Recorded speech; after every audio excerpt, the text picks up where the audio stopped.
Hello everyone, आपके अपने channel your life starts at 60 में आपका बहुत बहुत स्वागत है।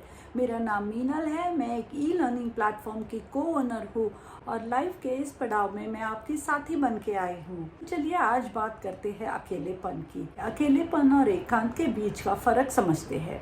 बहुत से लोगों का ये सोचना है कि 60 साल की उम्र का होना मतलब अकेले होना है, लेकिन क्या होगा अगर मैं आपसे कहूँ कि ये बात बिल्कुल बकवास है।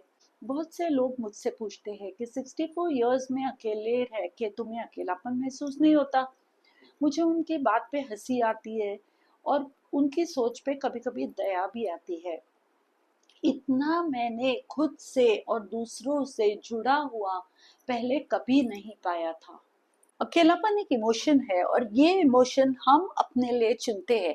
ये जब हम समझ जाएंगे तब हम अकेलेपन का मतलब समझ जाएंगे ना। 2021 में जब फर्स्ट लॉकडाउन खत्म हो गया था, तब एक दिन मेरे बेटे ने आके मुझसे बोला, मैं मूव आउट करना चाहता हूँ कि मैंने डिसीजन ले लिया है। तो उसने ऑलरेडी सोच लिया था और उसने आके मुझे बताया। शायद उसने ये सोच के बताया होगा कि मम्मी अच्छे से एक्सेप्ट करेगी, लेकिन मेरे लिए एक्सेप्ट करना बहुत मुश्किल था। मुश्किल इसलिए था कि बहुत सालों तक मैं और मेरा बेटा साथ में रहते थे। मैंने कभी ये सिचुएशन को एंटिसिपेट ही नहीं किया था। तो उस दिन मेरे को बहुत बड़ा झटका लगा। मतलब मुझे समझ में नहीं आया कि मैं कैसे रिएक्ट करूं या ये चीज को मैं कैसे एक्सेप्ट करूं। रात भर मैं सोचती रही और मेरे मन में बुरे बुरे ख्याल आते रहे कि अब मैं अकेले हो जाऊंगी, अब मैं क्या करूंगी, अब मुझे कोई कुछ नहीं है। मतलब हमारे इंडिया में आज भी पेरेंट्स के साथ में बच्चे रहते हैं। भले कितने भी बड़े हो जाए, उनके भी बच्चे हो जाए, फिर भी जॉइंट फैमिलीज में रहते हैं। वैसे वेस्टर्न कंट्रीज में ऐसा नहीं होता है। यूजुअली 18 ईयर्स के हो जाते हैं बच्चे तो घर छोड़ के चले जाते हैं। मतलब घर छोड़ के मतलब अलग रहने लगते हैं, या तो पढ़ाई के लिए या तो फिर बट वो अलग होते हैं। इन मोस्ट केसेस वो होते हैं अलग। तो हम हमारे यहाँ भी बच्चे जब पढ़ने वगैरह पढ़ने दूर जाते हैं तो होता है, बच्चे जाते हैं पेरेंट्स से दूर।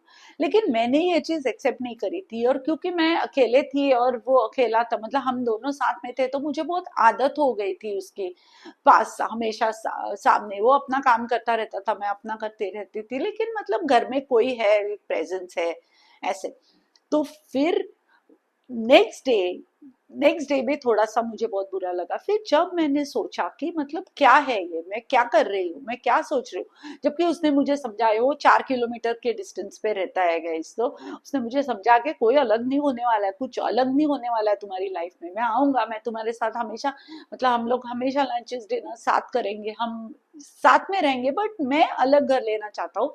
और उसकी गर्लफ्रेंड थी तब, और वो अब उसकी वाइफ बन गई है। लेकिन मैं एक चीज यहाँ पे मेंशन करना बहुत जरूरी समझती हूँ। मतलब मेरे अ, दिल से मैं एक चीज बोलना चाहती हूँ कि वो जो लड़की है ना, उसकी अहमियत आज मेरे लिए मेरे बेटे से भले ही ज्यादा ना हो, लेकिन उसके बराबर 100% है। वो इतनी अच्छी और सुलझी हुई लड़की है और बहुत ही ज्यादा प्यारी लड़की है गाइस। उसने नेक्स्ट डे मुझे कॉल किया और उसने मुझे पूछा कि क्या मैं आ जाऊं। मतलब उसे पता था कि मैं डिस्टर्ब होंगी, तो वही मेरे लिए बहुत बड़ी चीज थी। मैंने बोला नहीं, कुछ नहीं, it's okay, I am fine.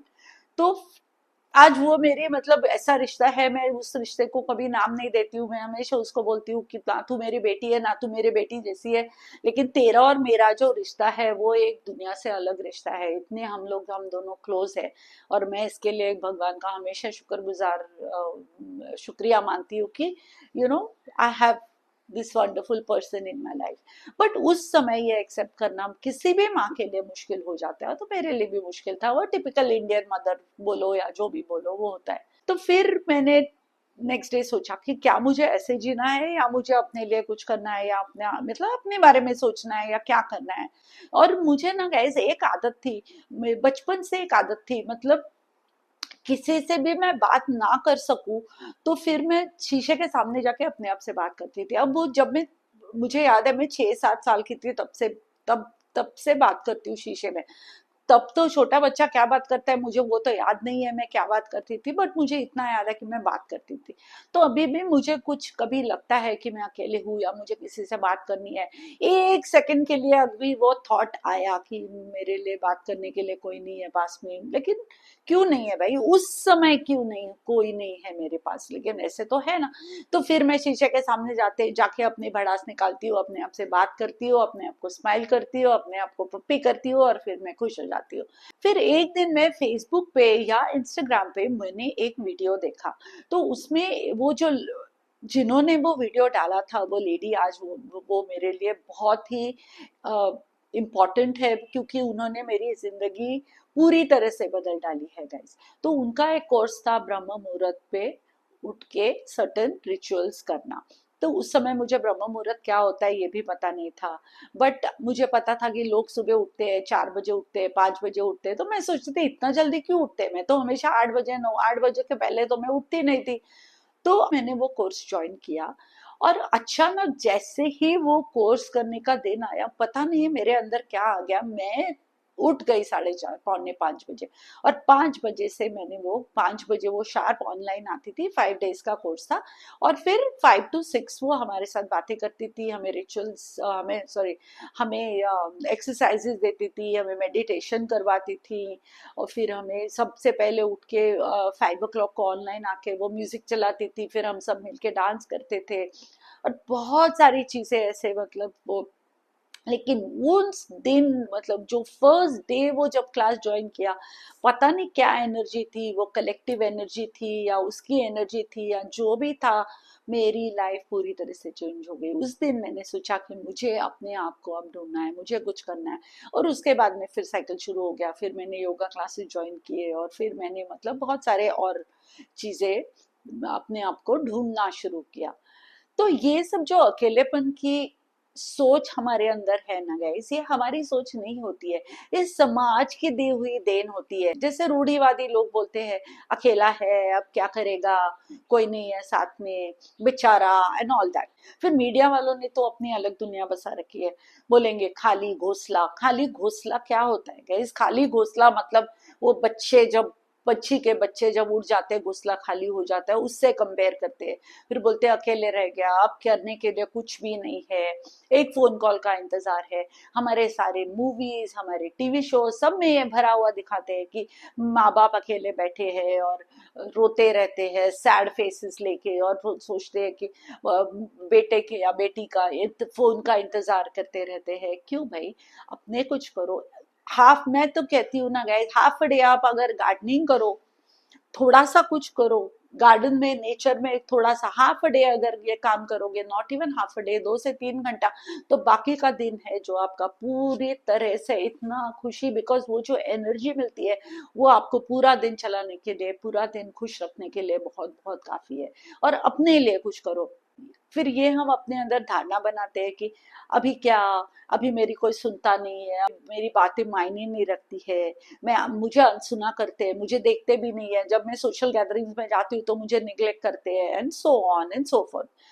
और सबसे बड़ी बात है ना गाइस, वो हमारे मन में डर बिठा देता है ये समाज की, 60 साल के हो गए तो अकेले कैसे रहोगे, फिर तुम्हें कंपेनियनशिप की जरूरत होगी। तो फिर ऐसे धारणा बन जाती है कि 60 साल की उम्र मतलब हम कंपेनियनशिप ढूंढ रहे हैं। मुझसे भी कहा था जब मैंने अकेले रहने का निर्णय लिया था बहुत साल पहले, तब मुझे लोग कहते थे, मतलब लोगों ने अपनी जब जिम्मेदारी बना ली थी, अपनी रिस्पॉन्सिबिलिटी बना ली थी कि इसको समझाना है कि अकेले कैसे रहोगी, अभी तो ठीक है, अभी जवान हो, लेकिन जब बूढ़ी हो जाओगी तो क्या करोगी, फिर तुम्हें कंपेनियनशिप की जरूरत होगी, एक साथी की जरूरत होगी, तब क्या करोगी, and so on and so fourth. तो ये सब जो है ये समाज हमें देता है, ये हम समाज से हमारे अंदर इनकॉर्पोरेट करते हैं, ये हमारी सोच नहीं है। अकेलापन हमारा नहीं है, अकेलेपन हमें, अकेलेपन की व्याख्या है जो होती है वो हमें समाज से मिली हुई है, वो, और वो हमारे अंदर 100% कैपेबिलिटी है कि इसको हम कंट्रोल कर सके, और इसको हम चेंज कर सके, और इसको हम हमारे तरह से बदल सके। चलिए वास्तविकता की जांच करते हैं। बहुत सारे बुजुर्गों को युवा जनरेशन से अधिक सोशली सेटिस्फाइंग और फुलफिलिंग जिंदगी बिताते हुए पाया गया है। फिर आपके पास मजबूरी के रिश्तों के ऊपर क्वालिटी रिश्ते चुनने का फ्रीडम होता है। हमारा अनुभव हमें सिखा देता है कि कौन से रिश्ते हमारे लिए फुलफिलिंग है और कौन से रिश्ते हमारी एनर्जी को ड्रेन करते हैं।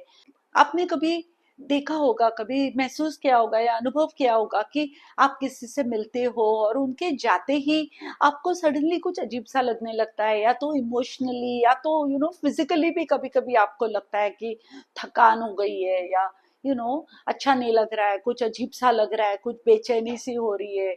तो ये सब एनर्जी को आप पहचानना शुरू करते हो। लोनलीनेस या अकेलापन ऐसी चीज है जो 25 साल में भी आप बहुत ज्यादा महसूस कर सकते हो, या 75 ईयर्स की एज में आप बहुत ज्यादा फुलफिलिंग जिंदगी जी सकते हो। So like I said, loneliness हम अपने ऊपर लाते हैं, हमारे ऊपर लादा जाता है, लेकिन वो हम उसे हम अपना बना लेते हैं। हम क्या करेंगे, अगले वीडियो में हम एकांत के बारे में बात करेंगे, इस अकेलेपन को एकांत में कैसे बदला जाए इसके बारे में बात करेंगे। गाइस, मेरे चैनल को सब्सक्राइब कीजिए। ये मेरा चैनल नहीं है एक्चुअली, ये हम सबका चैनल है। मैं हमेशा कहती हूँ हमारा चैनल है ये। बेल आइकन को क्लिक कीजिए तो नए वीडियो की सूचना आपको इमिडिएटली मिलती रहेगी। और अगर आपको कुछ भी मिला हो इस वीडियो के माध्यम से, अगर आपको अपने कुछ भी रिलेट किया हो, तो वीडियो को लाइक कीजिए। और आपको कुछ भी कहना हो या मेरे से बात करनी हो या कुछ भी आपको शेयर करना हो तो मेरे तो कमेंट कीजिए, जैसे मैंने पहले भी बताया है। आप मुझे कमेंट, अगर आपको मुझसे पर्सनली बात करनी है तो आप कमेंट कीजिए और मैं आपको मेरा पर्सनल ईमेल आईडी दूंगी। बहुत जल्द मिलती हूँ अगले वीडियो में गाइस, इंतजार कीजिए। सी यू सून, बाय बाय।